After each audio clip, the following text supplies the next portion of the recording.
Así que damos gloria a Dios por su gracia. Como hemos dicho, hemos estado estudiando y hoy es el último día de este hermoso tema. La reforma no ha terminado. Y quiero invitarles a que vayan con nosotros a la palabra de Dios. Salmo 44:1 es el texto que hemos usado como punto de partida para este tema.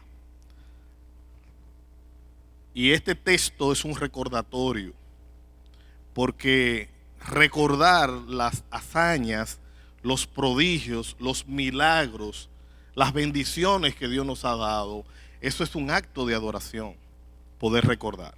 Salmo 44:1 dice así la palabra de Dios: Oh Dios, con nuestros oídos hemos oído, nuestros padres nos han contado la obra que hiciste en sus días, en los tiempos antiguos. Pero usted sabe que hay que leerlo de nuevo, ¿no? Cuando es largo el pasaje no lo leemos dos veces, pero cuando el pasaje es corto lo leemos dos veces. Salmo 44:1: Oh Dios, con nuestros oídos hemos oído, nuestros padres nos han contado la obra que hiciste en sus días, en los tiempos antiguos. Padre, gracias por tu palabra.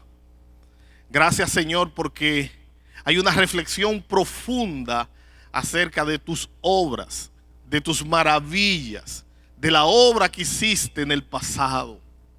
Padre, ayúdanos a recordar. Ayúdanos, Señor, en medio de la aflicción, en medio del dolor, en medio de la escasez, en medio de la enfermedad, en medio de la angustia. Ayúdanos a recordar las obras que hiciste en el pasado. Ayúdanos a recordar de tu fidelidad para poder ser afianzados en nuestra fe. Ayúdanos también en el momento de gozo a recordar esas glorias extraordinarias que hiciste en medio de tu pueblo y en nuestras vidas. Eso sirve, Señor, de recordatorio. Eso sirve, Padre, para ayudarnos. En el nombre de Jesús te damos gracias. Amén y amén. Póngase cómodo, por favor. Hoy estamos concluyendo esta serie. La reforma no ha terminado. Se han cumplido más de 500 años desde que Martín Lutero clavó sus 95 tesis. Y quizás algunas personas se pregunten por qué recordar un hecho tan antiguo. ¿Por qué recordar algo que pasó hace tantos años? Y hemos dicho una y otra vez que la reforma representó un cambio histórico significativo en el pueblo de Dios. A lo largo de esta serie hemos estado respondiendo a varias preguntas, hemos planteado varias preguntas y hemos tratado de responder esas preguntas. Nos hemos auxiliado de algunos autores, de algunos predicadores, de algunos escritores, nos hemos auxiliado para poder responder estas preguntas. Hoy queremos brevemente recordar algunas de esas preguntas y plantear otras preguntas que tienen que ver con el último tema: solo a Dios sea la gloria. O la palabra en latín, que la ensayé bastante, soli Deo gloria. Eso fue soli Deo gloria, soli Deo gloria, soli Deo. No es fácil, latín, soli Deo gloria, solo a Dios sea la gloria. Es la palabra en latín que nos toca. Una de las preguntas que nosotros estuvimos viendo es: ¿qué es la reforma? ¿Qué es la reforma protestante? En palabras sencillas, la reforma protestante, según un autor, fue un periodo en la historia durante el cual Dios levantó a una serie de hombres apasionados por Él, apasionados por su palabra y apasionados por su iglesia. Estos hombres protestaron con una serie de prácticas abusivas de la iglesia de Roma. El hecho culminante fueron las indulgencias, tal y como decía nuestro pastor Reyes la semana pasada en su sermón. Esas indulgencias era básicamente la compra por la liberación de un alma que estaba en el purgatorio de acuerdo a Roma.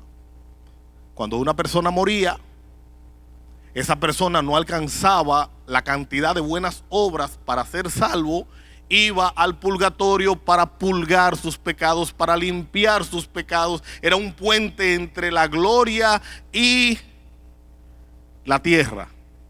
Nosotros sabemos que la palabra de Dios no enseña eso, porque la palabra de Dios enseña que cuando el hombre muere, el espíritu vuelve a Dios que lo dio y el cuerpo vuelve a la tierra. Nosotros sabemos que todas las almas van a compadecer ante el tribunal de Cristo, algunas para gloria eterna, otras para condenación eterna, para vergüenza eterna, de acuerdo a sus hechos en la tierra. Después de muerto no vale intercesión, no vale misa, no vale hora santa, no hay purgatorio, la oportunidad es en vida. Usted acepta a Cristo, vive para Cristo, inmediatamente muere, estará en la gloria de Dios.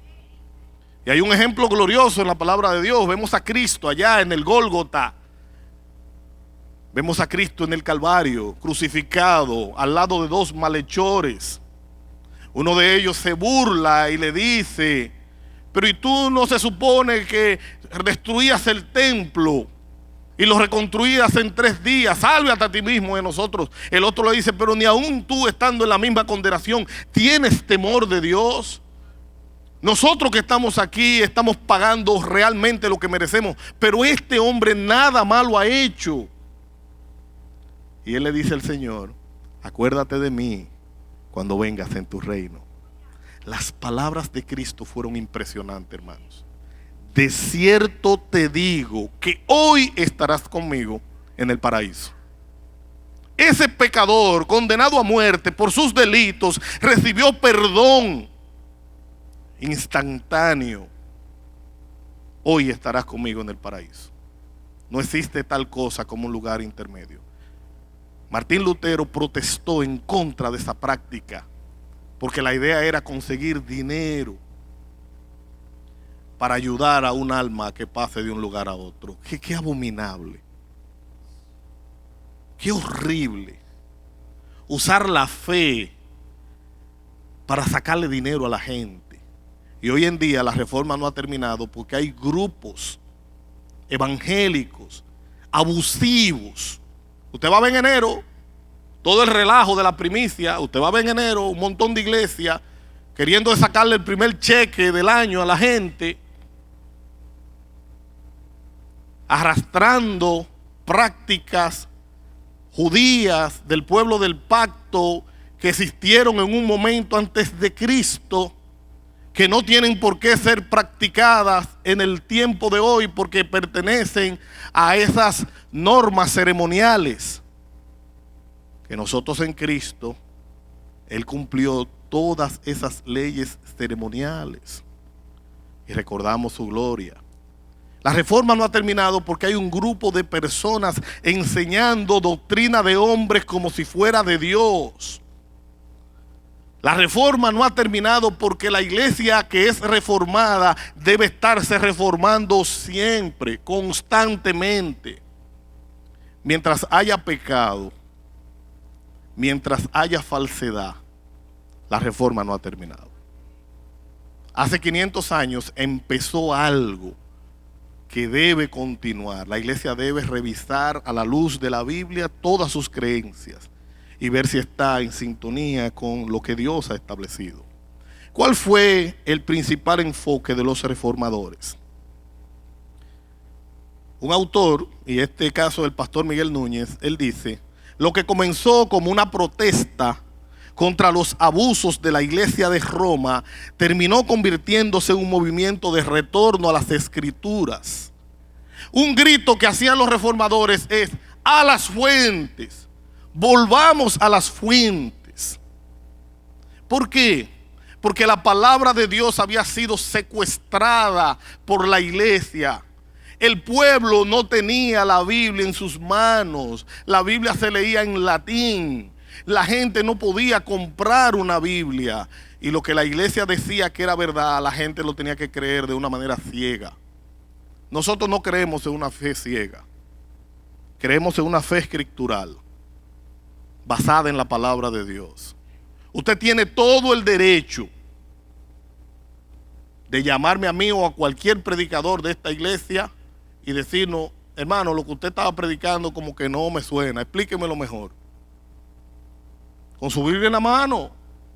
Aquí usted no deja su cerebro en la puerta, usted entra con su cerebro a adorar. Hubo un sermón que predicó el gran John Stott, y en su sermón se llamaba Amando a Dios con la mente, porque creer es también pensar. La Biblia dice que ame a Dios con toda mi alma, con toda mi mente y con toda mi fuerza. Dios quiere que yo piense.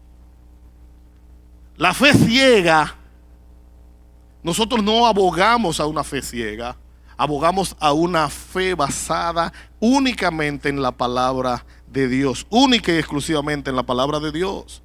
Entonces, lo que comenzó como una protesta contra los abusos de la iglesia de Roma terminó convirtiéndose en un movimiento de retorno a las escrituras, de retorno a la palabra de Dios. Los temas que se debatieron en el tiempo de la Reforma tienen tanta relevancia hoy como hace 500 años. ¿Por qué? Dice el doctor Núñez. Él dice: porque estos temas constituyen la esencia del verdadero cristianismo. Estos principios fueron resumidos más adelante en lo que conocemos como las 5 solas de la Reforma. Esas 5 frases lo que hacen es que constituyen en la esencia de nuestra fe. Hay cosas que nosotros podemos negociar. Hay verdades que podemos negociarlas, pero hay otras que son no negociables. Son verdades cardinales, centrales de nuestra fe.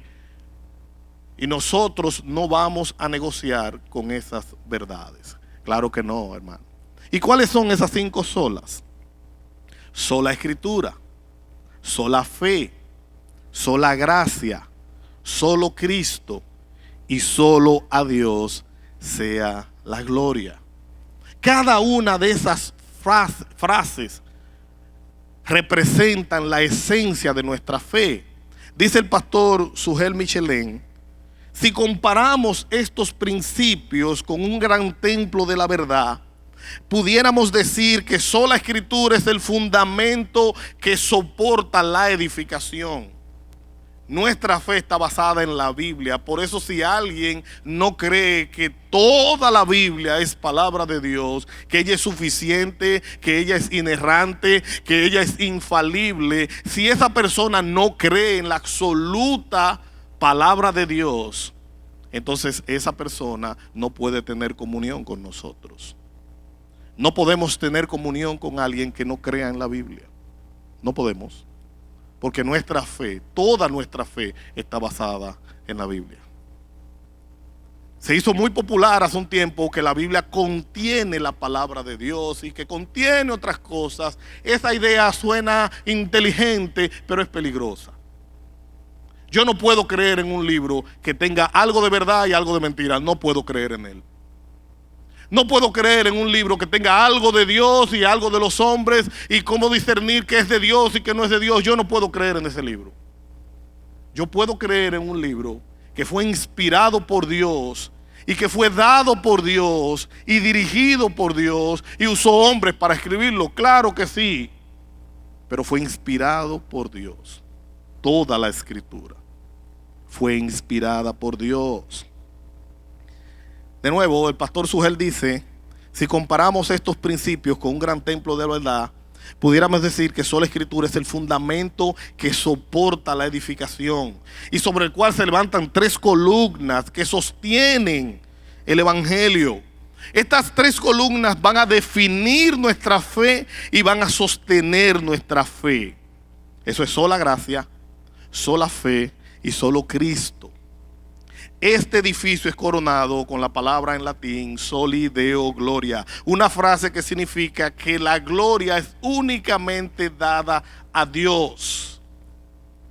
El evangelio se trata de Dios, no de nosotros. Por eso dice el Salmo, no a nosotros, oh Dios, no a nosotros, sino a tu nombre sea dada la gloria. El evangelio no se trata de nosotros. El evangelio no se trata de lo que a nosotros nos gusta o de lo que nos conviene. El evangelio se trata de Dios. La Biblia empieza con Dios. Génesis 1:1. En el principio Dios creó los cielos y la tierra. Y la Biblia termina en Apocalipsis 22 con Dios. Toda la Biblia es acerca de nuestro Dios. Toda la Biblia es acerca de su gloria. Hermanos, las 5 solas resumieron la teología propulsada por los reformadores. Y siempre digo, y me gusta repetir, que teología es el estudio de Dios y su revelación. Perdóneme por la ilustración, hay que hacerla de nuevo. La gente que dice, no me hable de teología, háblame de revelación. Eso es un acto de ignorancia, porque teología es el estudio de Dios y su revelación. Y si no te hablo de teología, ¿de qué te voy a hablar? Si no te voy a hablar de Dios y de su revelación, entonces ¿de qué voy a hablar? La teología estudia la revelación de Dios y estudia el ser de Dios y cómo Él se comunica con nosotros.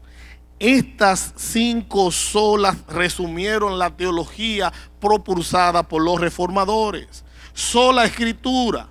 La palabra de Dios es la máxima autoridad en materia de fe y práctica. Es la Biblia.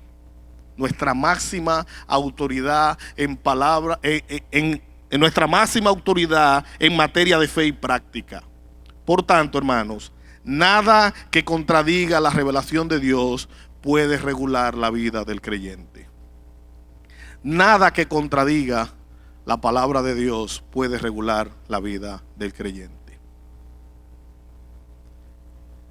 La palabra de Dios dice que el que no habla conforme a esta palabra, que el que no habla conforme a la palabra de Dios, no hay para él amanecer.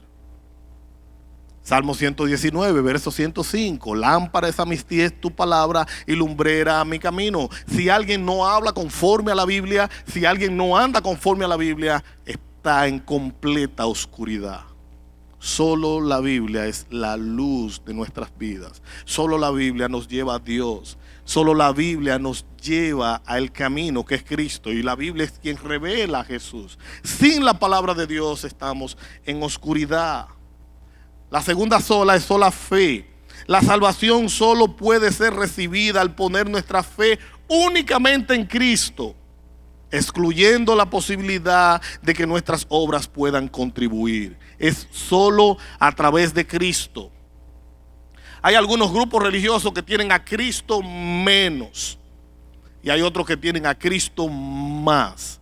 ¿Cómo así? Cristo menos en el sentido, sí creemos en Cristo, pero Cristo fue un buen profeta, fue un buen predicador, no creo que fue el Hijo de Dios.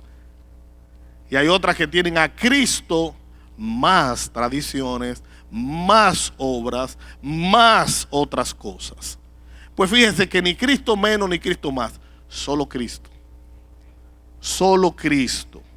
La salvación solo puede ser recibida al poner nuestra fe en Cristo.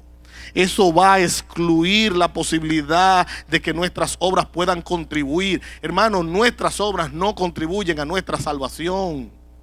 Nuestras obras nos identifican si somos salvos. Porque la Biblia dice que fuimos salvos para buenas obras. Si un creyente no vive como creyente, es muy probable que no sea creyente. Hay mucha gente que se engaña. Porque un día pasó al frente y levantó la mano y repitió la oración del penitente. Y ya ellos asumen que son cristianos, pero viven como quieran. Pues no, hermano. Si usted no vive conforme a la palabra de Dios, usted no es cristiano. Y no voy a pedir perdón por eso. La gente dice, no, y perdóneme, hermano. No me perdone.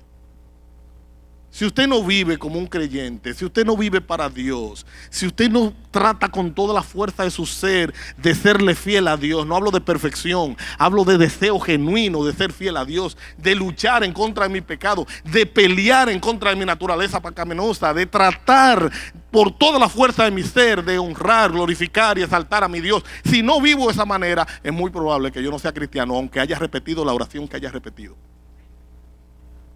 Aunque haya pasado 1000 veces al frente, si no vivo para Dios, no soy de Dios.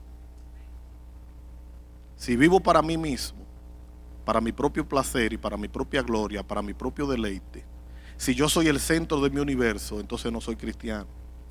El evangelio de Cristo es teocéntrico, centrado en Dios. Pero hoy en día se vive un evangelio antropocéntrico, centrado en el hombre.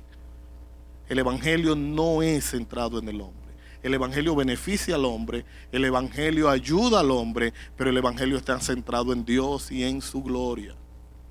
Así que no nos engañemos, hermanos. No nos engañemos. El apóstol Pablo dijo: examinaos a vosotros mismos a ver si estáis en la fe. Que examinemos nuestras vidas, que examinemos nuestra conducta, que examinemos nuestro caminar, a ver si estamos en la fe. Si actuamos de tal manera que Dios es glorificado que lo que hacemos. La tercera sola es sola gracia. La salvación es un don de Dios. Por lo tanto, es algo que el pecador recibe de forma inmerecida. Nadie merece la salvación. Nadie merece el favor de Dios. Es un regalo. Es por gracia. Es por medio de Cristo. Es por medio de la fe. Si la salvación dependiera de nosotros, todos pereceríamos, hermano. La salvación no depende de nosotros, depende de Dios y de su gracia. La salvación es un don de Dios, por lo tanto es algo que el pecador recibe de forma inmerecida, basado en los méritos de Cristo, sus méritos alcanzados durante su vida, muerte y resurrección. Solo a través de ese sacrificio es que nosotros somos salvos. La cuarta sola es solo Cristo. La salvación se encuentra solo en Cristo, excluyendo así todo otro camino para llegar a Dios. Jesús dijo: yo soy el camino, la verdad y la vida, y nadie llega al Padre sino por mí. Porque hay un solo Dios y un solo mediador entre Dios y los hombres, Jesucristo, hombre. No hay otro, ni San Pancracio, ni San Emilio, nadie. Solo Cristo, solo Él, más nadie puede llevarnos a Dios. Nadie más, hermanos. Y la última, que es la que vamos a ver hoy, después de 22 minutos de introducción: Soli Deo Gloria. Solo a Dios sea la gloria. El propósito de la salvación que recibimos es glorificar a Dios. Pone de manifiesto la excelencia de las virtudes de nuestro Dios. El propósito de nuestra salvación es glorificar a nuestro Dios. Efesios capítulo 1, versículos 4 al 6, nosotros leemos esta hermosa lectura. Efesios 1, del 4 al 6. Porque Dios nos escogió en Cristo antes de la fundación del mundo, para que fuésemos santos y sin mancha delante de Él. En amor nos predestinó para adopción como hijos para sí, mediante Jesucristo, conforme a la buena intención de su voluntad, para alabanza de la gloria de su gracia, que gratuitamente ha impartido sobre nosotros en el amado. Ese texto hay que leerlo de nuevo, hermano. Pero ahora hay que leerlo como si creyéramos lo que estamos leyendo. Porque hay gente que lee la Biblia como lee el periódico. La Biblia hay que leerla como si usted creyera lo que está leyendo. Porque Dios nos escogió en Cristo antes de la fundación del mundo, para que fuésemos santos y sin manchas delante de Él. En amor nos predestinó para adopción como hijos para sí mediante Jesucristo, conforme a la buena intención de su voluntad, para alabanza de la gloria de su gracia que gratuitamente ha impartido sobre nosotros en el amado. Dios nos escogió en Cristo antes de la fundación del mundo para la alabanza de su propia gloria. La salvación, al final del día, glorifica a nuestro Dios, porque pone de manifiesto las virtudes de aquel que nos amó, de aquel que nos llamó de las tinieblas a la luz. Dijo el pastor Núñez: soli Deo gloria, o salvación solamente para la gloria de Dios, tradicionalmente es la quinta de las 5 solas de la Reforma. Pero en realidad, cuando nosotros hablamos de solo a Dios sea la gloria, estamos hablando de sola Escritura, sola fe, sola gracia y solo Cristo. Esta última engloba todas las otras, abraza todas las otras. Por eso la larga introducción. Como decía el pastor Sugel, si comparamos estas doctrinas con un gran templo de la verdad, pudiéramos decir que sola Escritura es el fundamento, la base que sostiene la edificación, sobre la cual se levantan 3 columnas, que es sola gracia, solo fe y solo Cristo, y que es adornado con un techo hermoso. Solo a Dios sea la gloria. Hermano, todo esto corresponde precisamente a glorificar a Dios. Cada una de estas cosas. Dios fue quien nos dio las Escrituras, dice el pastor Núñez. Fue Dios quien nos dio la Biblia. Fue Dios que nos dio el don de la fe. Nadie puede venir al Padre si no es a través del Hijo, y nadie llega al Hijo si no es a través del Espíritu Santo. Nadie puede llegar a Dios sin el Espíritu Santo. Es imposible. Nadie puede ser salvo sin el Espíritu de Dios. Nadie. Nadie puede mirar a Dios si Dios no abre sus ojos. O pregúntelo a Pablo, que estaba ciego, respirando amenazas de muerte. Iba a Damasco con cartas para arrestar a los cristianos. Cristo se le encuentra en medio del camino, lo tumba de donde sea que venía montado y le habla: Pablo, Pablo, ¿por qué me persigues? Quedó ciego, entró a la ciudad a tientas, y Dios envió a su siervo para que ore por él, y le cayeron las escamas de sus ojos y pudo ver. La palabra de Dios dice que el enemigo de este siglo, el Dios de este siglo, ha cegado el entendimiento de los incrédulos para que no les resplandezca la luz de la gloria del Evangelio de Cristo. Dios tiene que abrir nuestros ojos para poder ver a Cristo. Nadie puede ir a Dios por su propia iniciativa, jamás. Nadie. Dios tiene que intervenir en el camino de un pecador para que pueda ver a Cristo. Si usted está aquí, se debe a un acto de gracia. Si usted oye el Evangelio, responde al Evangelio, se debe a un acto de misericordia. No es capacidad, no es alta inteligencia, es gracia derramada de Dios para con nosotros, hermanos. Se debe a eso. Dios nos dio las Escrituras, Dios nos dio la Biblia, Él nos dio la fe, Él nos dio la gracia, Él envió a Cristo.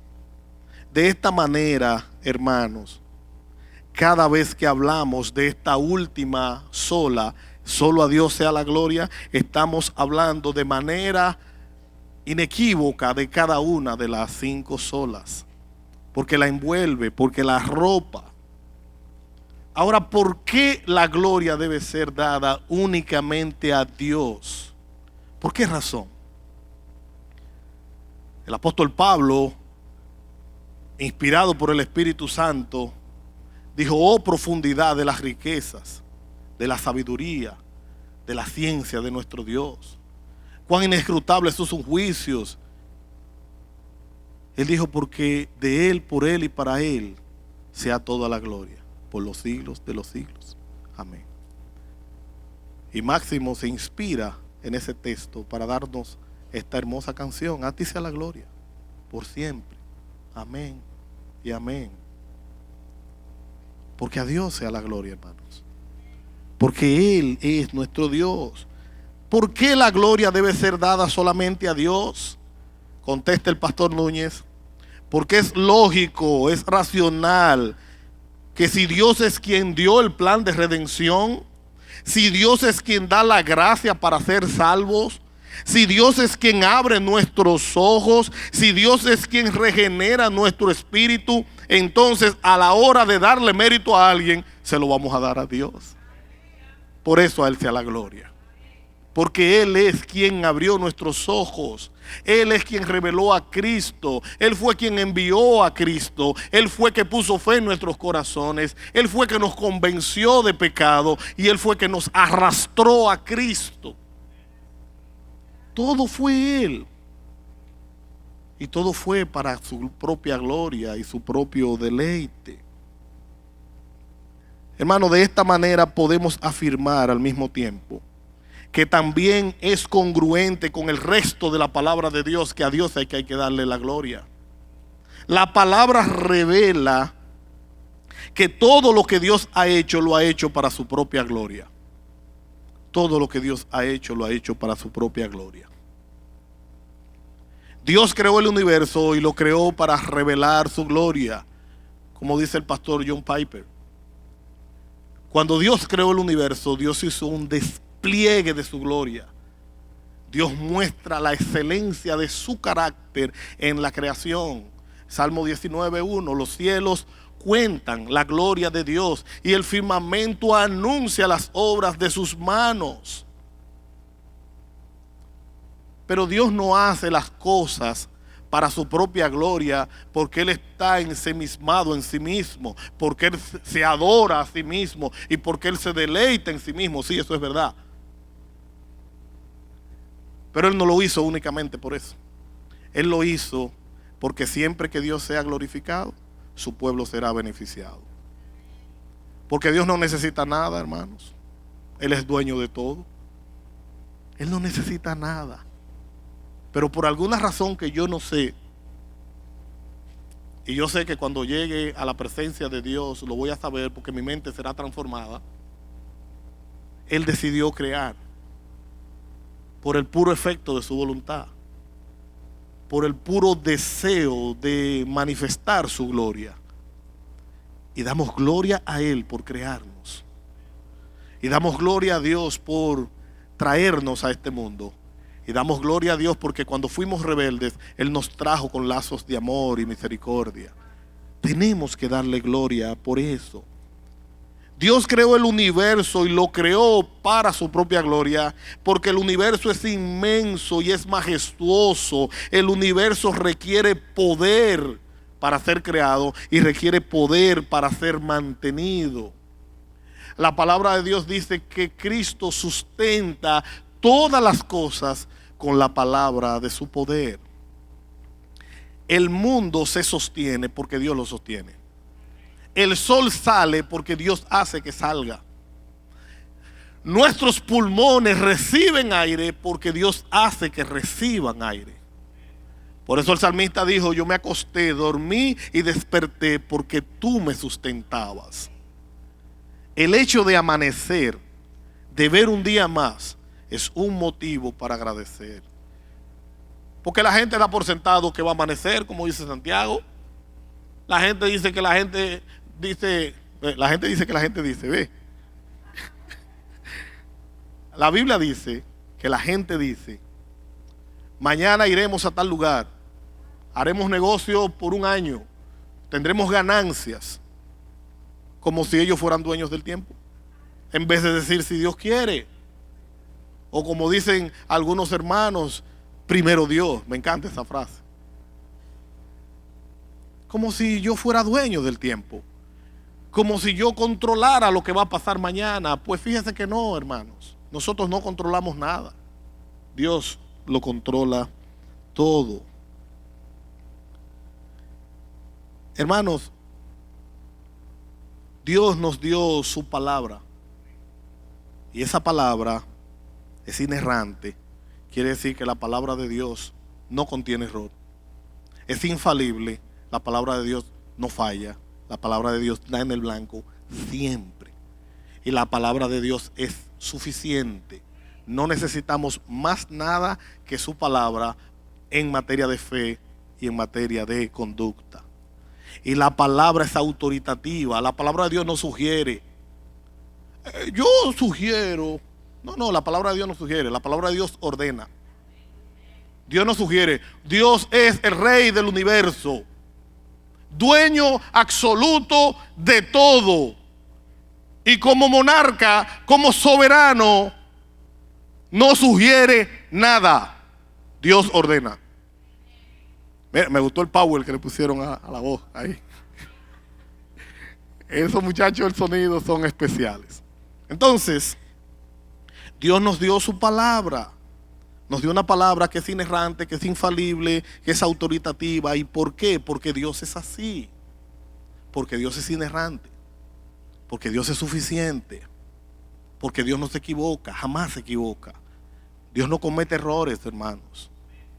Decía, siempre digo el nombre mal, Albert, ese mismo. Él decía que Dios no juega los dados. Dios no se equivoca, hermanos. Dios no anda improvisando. Él tiene un plan perfecto y lo va a llevar a su culminación, porque Dios tiene el control de hacerlo. Porque nada puede limitar a nuestro Dios, nada puede limitarlo. Hermanos, nos dio a Cristo. Y como Cristo es la segunda persona de la Trinidad, tiene exactamente las mismas características de Dios. Entonces Cristo reveló la gloria del Padre. De manera que todo lo que Dios ha hecho a lo largo de la historia, lo ha hecho para revelar su gloria. Cuando Dios hace eso, los beneficiados somos nosotros. ¿Por qué, hermanos? ¿Por qué nosotros somos los beneficiados cuando Dios hace algo? Cuando Dios despliega su gloria, cuando Dios manifiesta su gracia, usted y yo somos los beneficiados. ¿Por qué? Porque Dios nunca es beneficiario de nada, porque Él lo tiene todo, porque Él lo es todo. ¿Qué yo le puedo dar a Dios que Él no me haya dado primero? Hay gente muy osada que le dice al Señor: yo te entregué mi tiempo. ¿Y quién te dio el tiempo? Yo te entregué mi juventud. ¿Y quién te dio la juventud? Del Señor es la tierra y su plenitud, el mundo y los que en él habitan. Es de Él, hermano. Es por Él y es para Él. Como dice Romanos capítulo 11. Todo es de Él. Él es el principio y Él es el fin, el alfa y la omega. Por tanto, yo me beneficio cuando Dios es glorificado. ¿Y cómo nos beneficiamos? Responde el doctor Núñez. Cada vez que Dios refleja su gloria, le conocemos más. Y mientras más le conocemos, más le amamos. Y mientras más le amamos, más le obedecemos. Y mientras más le obedecemos, más disfrutamos de sus beneficios. Eso hay que repetirlo, hermano. El doctor Núñez dice: ¿y cómo nos beneficiamos? Cada vez que Dios refleja su gloria, más le conocemos. Y mientras más le conocemos, más le amamos. Y mientras más le amamos, más le obedecemos. Y mientras más le obedecemos, más disfrutamos de sus bendiciones. Dios revela su gloria para bendecir nuestras vidas. Dios revela su gloria porque quiere darle a sus hijos todo cuanto Él pueda dar a sus hijos. Y resulta, hermanos, que la gloria de Dios es la manifestación de su ser. Esa es la gloria de Dios. La gloria de Dios es la manifestación de su ser. La gloria de Dios que encierra cada uno de sus atributos.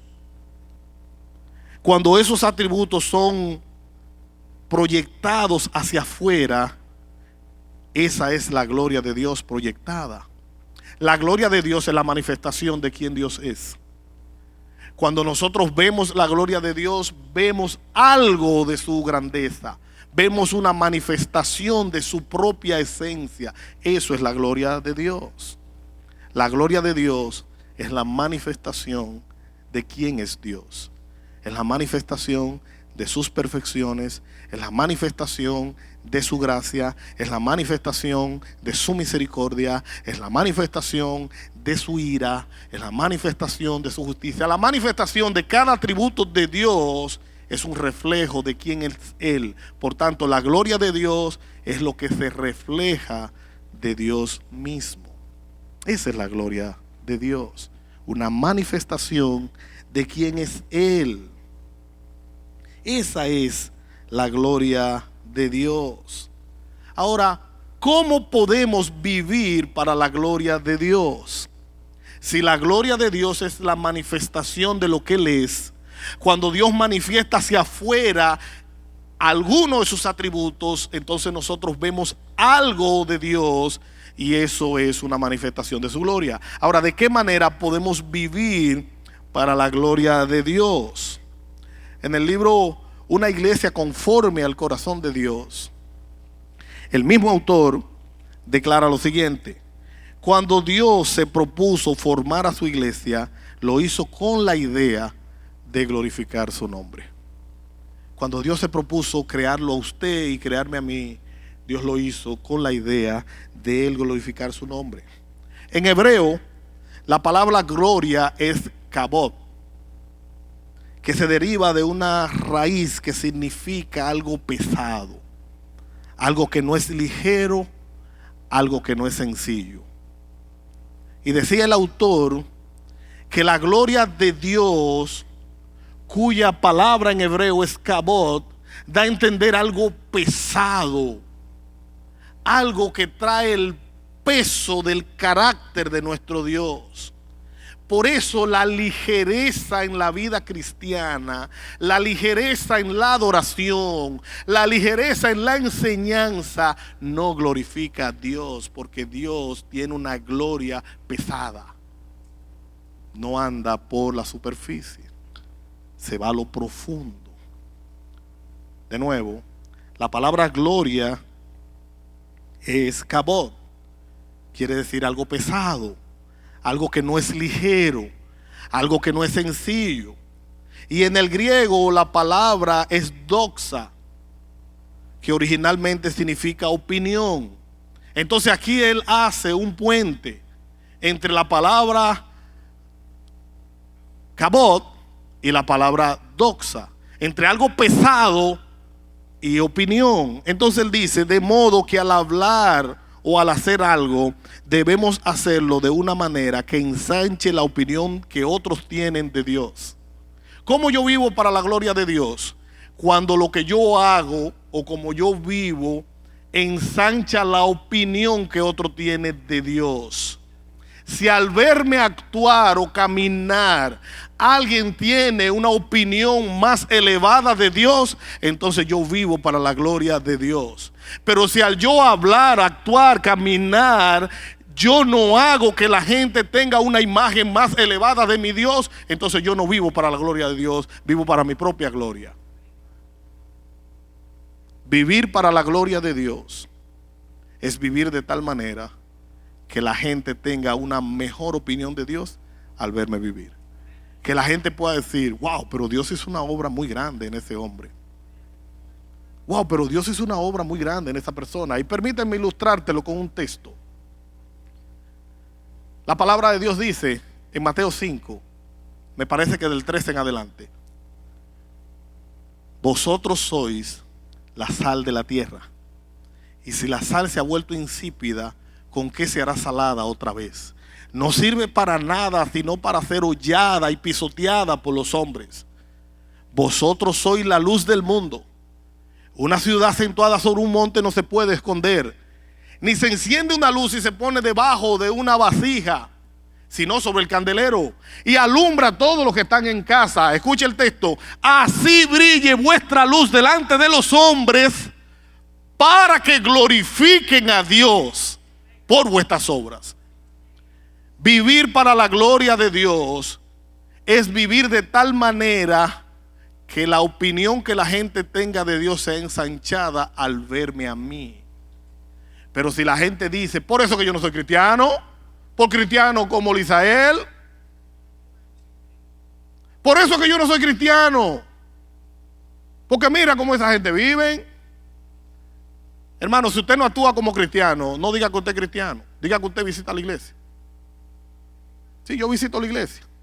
Porque si no vivo de tal manera que Dios sea glorificado, entonces vivo de tal manera que el nombre de Dios es ofendido. Es ofendido su nombre. Es denigrado su nombre, es pisoteado su nombre cada vez que no vivo para su gloria. Y vivir para su gloria es vivir de tal manera que la opinión que la gente tenga de Dios sea más elevada. Cada vez que me oigan hablar, cada vez que me oigan caminar, cada decisión que tomo, cada acción que hago, ayuda a que el otro tenga una mejor imagen de Dios. Eso es vivir para la gloria de Dios. Lo leo. De este modo, al hablar o hacer algo, deberíamos hacerlo de una manera que ensanche la opinión que otros tienen sobre nuestro Dios. Por lo tanto, por el contexto en que se usan algunos pasajes en la Biblia, la palabra gloria significa honor, excelencia o reputación. La gloria de Dios es su reputación. La gloria de Dios es la excelencia de su carácter. La gloria de Dios emana de quién es Él. Es el reflejo de quién es Él. Él es santo. Él es sublime, glorioso, exaltado. Él es extraordinario. No hay mentira en Él. Él es toda verdad. Vivir para la gloria de Dios es vivir de una manera santa. Vivir de una manera íntegra. Vivir de una manera que otros tengan una buena opinión de nuestro Dios. Eso es vivir para la gloria de Dios. La gloria de Dios engloba todo lo que Él es. Sus atributos, su poder, su gracia, su amor, su misericordia, su omnisciencia, su omnipotencia, su sabiduría, su eternidad. Todo lo que se proyecta de Dios es la gloria de Dios. De nuevo, el Salmo 19:1. Los cielos proclaman la gloria de Dios y el firmamento anuncia la obra de sus manos. Hermanos, Dios todo lo hace para su gloria. Y la iglesia no es la excepción. Y tú y yo no somos la excepción. Dios nos creó para su propia gloria. Isaías 43:7. A todo el que he llamado por mi nombre, a quien he creado para mi propia gloria, dice el Señor. Tenemos que entender que cuando Dios actúa, lo hace para su propia gloria. Y los únicos beneficiados somos nosotros. Hermano, Dios nunca ganó ni perdió nada. Dios no pierde. Él lo tiene todo. Dios no gana. Hay gente que cree que Dios está depresivo cuando ellos no adoran. Pues déjeme decirle que no. Que Dios no se deprime. No. Dios no se deprime. No hay ningún cambio en su esencia. Él no se deprime. Pero imagínese usted si Dios se deprimiera. 8.000 millones de habitantes y menos de 2.000 millones profesan ser cristianos. Quiere decir que hay más de 6.000 millones de gente que no honra a Dios. Si Dios viviera depresivo por la gente que no le honra, imagínese usted. Pues no, hermano. Los beneficiarios somos nosotros. Entonces, hermanos, Cristo dijo una y otra vez que Él vivía para la gloria del Padre. Cristo dijo: yo no hablo mis propias palabras, yo hablo las palabras de mi Padre. Yo no busco mi propia gloria, dijo Cristo, yo busco la gloria de mi Padre. Dice John Piper, la pasión por la gloria de Dios debe permear todo lo que hacemos. La pasión por la gloria de Dios debe permear todo lo que hacemos. Todo el servicio que haga en la iglesia o fuera de la iglesia debe ser por la pasión de la gloria de Dios. Debe ser con la intención de que la opinión que tienen otros de Dios sea ensanchada. Cada vez que nos subimos en este púlpito o cada vez que caminamos en la calle, la manera de vivir nuestra debe reflejar al Dios que servimos. Eso glorifica a nuestro Dios. Primera a los Corintios 3, 10, 31. Entonces, ya sea que coman, que beban o que hagan cualquier otra cosa, háganlo todo para la gloria de Dios. Entonces, hermanos, permítanme terminar. Con regularidad, dice el doctor Núñez, con regularidad debemos evaluar lo que hacemos y cómo vivimos. Y debemos preguntarnos si lo que estamos haciendo es para la gloria de Dios. Si la respuesta no es sí, si no es Dios el objetivo, si no es Dios la meta por la cual hago las cosas, todo lo demás es secundario. Hermano, las cosas que no son para la gloria de Dios son para la deshonra de Dios. Y las cosas no son para la gloria de Dios porque usted usa el cliché evangélico, la gloria es de Dios. No, es porque realmente usted lo está haciendo para que la gente tenga una opinión diferente de nuestro Dios. No es solo porque usted lo diga. Porque hay gente que parecen un yo-yo y dicen la gloria es de Dios, pero la gloria es de Dios. No solo porque usted diga que la gloria es de Dios, la gloria es de Dios. Es porque intencionalmente usted quiera que miren a Dios y no a usted. Eso es diferente. No es solo decirlo, es vivirlo, es comunicarlo, es sentirlo, es desearlo, que Dios sea glorificado. Debemos vivir de manera intencional, de tal manera que lo que hablamos y lo que decimos procure glorificar a Dios. Concluyo con Apocalipsis, capítulo 7, versículos del 9 al 12. Es un texto que nos ayuda a entender que como vivamos aquí en la tierra, como glorifiquemos a Dios en la tierra, es un reflejo de lo que haremos en el cielo. Adorar a Dios, glorificar a Dios y honrar a Dios con todas nuestras vidas. Apocalipsis 7, versículo 9. Después de esto miré y vi una gran multitud que nadie podía contar, de todas las naciones, tribus, pueblos y lenguas, de pie delante del trono y delante del Cordero, vestidos con vestiduras blancas y con palmas en las manos, clamaban a gran voz: la salvación pertenece a nuestro Dios, que está sentado en el trono, y al Cordero. Todos los ángeles estaban de pie alrededor del trono y alrededor de los ancianos y de los 4 seres vivientes.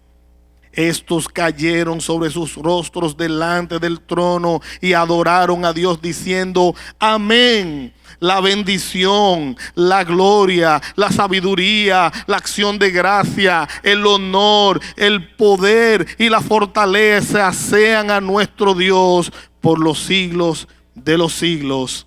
Amén. Que Dios nos ayude, como dice el pastor Reyes, a vivir para la gloria de su nombre. Oremos. Padre,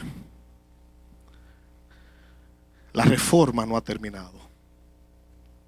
Hemos concluido esta serie, pero ayúdanos a entender que mientras tengamos aire en los pulmones, necesitamos continuar siendo renovados. Continuamos de gloria en gloria, siendo transformados conforme a la imagen de Cristo. Padre, ayúdanos a vivir para tu gloria. Ayúdanos, Señor, a vivir de tal manera que lo que hagamos, que lo que digamos, que cómo caminemos, ayude a que la opinión que otros tengan de ti sea más elevada. Ayúdanos a vivir de tal manera que honremos tu nombre. Ayúdanos a vivir de tal manera que glorifiquemos tu nombre. Señor, perdónanos por las veces que hemos vivido para nosotros mismos. Perdóname a mí, perdona a tu pueblo. Perdónanos por las veces que no hemos vivido para tu gloria. Por las veces que hemos buscado los reflectores, las cámaras para nosotros mismos. Por las veces que no hemos sabido transferir la gloria a ti. Por las veces que no hemos vivido de tal manera que la gente pueda ver a Cristo a través de nosotros. Señor, perdónanos. Suplicamos tu gracia. Suplicamos tu misericordia sobre tu pueblo, sobre tu iglesia, sobre este remanente, Señor, que tú has guardado para ti. Ayúdanos a tener más peso y consideración de tu santidad y de tu gracia. Ayúdanos a vivir más conscientes de que podemos honrar tu nombre o deshonrar tu nombre cuando caminamos, cuando vivimos, cuando hablamos. Ayúdanos a vivir de tal manera que tu nombre sea glorificado. Tu palabra dice que ya sea que comamos, que bebamos o que hagamos cualquier otra cosa, que lo hagamos para la gloria de tu nombre. No a nosotros, oh Dios, no a nosotros, sino a tu nombre sea dada la gloria. Amén.